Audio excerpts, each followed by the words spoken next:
কারণ দেশের মানুষকে যখন দাগিয়ে দেওয়া হচ্ছে, বাংলা বিদেশি বলে দেশের মানুষের অধিকার কেড়ে নেওয়া হচ্ছে, বেঁচে থাকার জন্য যা খুশি দরকার তা ছিনিয়ে নেওয়া হচ্ছে, মানুষ বিভিন্ন সমস্যায় জর্জরিত, সেই সব কথা না তুলে তিনি একটা গান নিয়ে পড়েছেন। এতেই বোঝা যায় আমাদের সরকারের এবং তার যেসব আমাদের নেতারা মন্ত্রীরা রয়েছেন তারা আসলে কিভাবে তল্পিবাহক হয়ে উঠেছেন, কিভাবে তারা কোনো মতে গুড লুকে যেতে পারেন সেটুকু করছেন। তো আমি বিষয়টাকে ধিক্কার জানাই মুখ্যমন্ত্রীর এই বক্তব্যকে।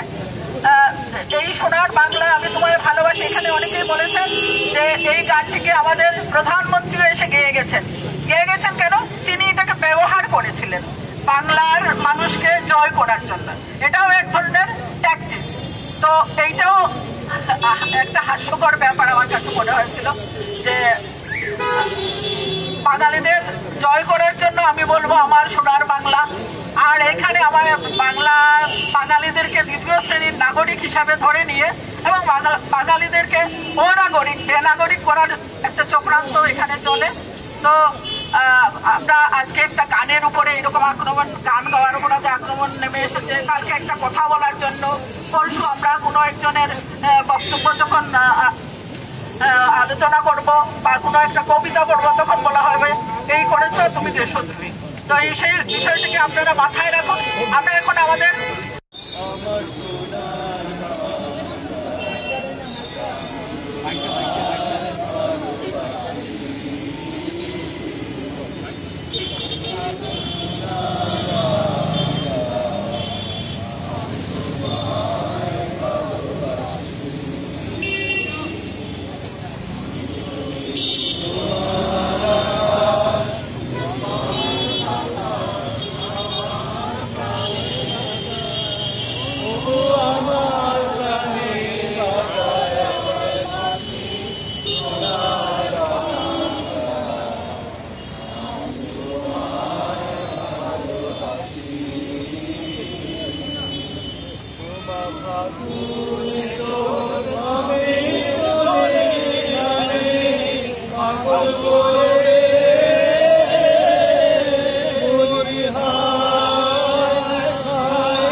সোনার বাংলা, আমি তোমায় ভালোবাসি।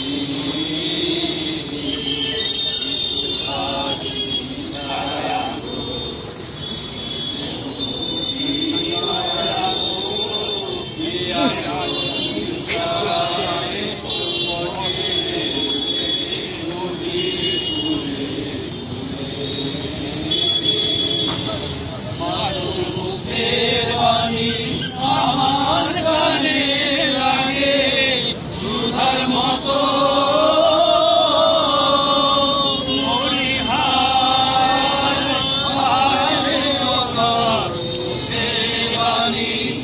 আমার গানে লাগে সুধার মতো খানি মলিন মলিন হলে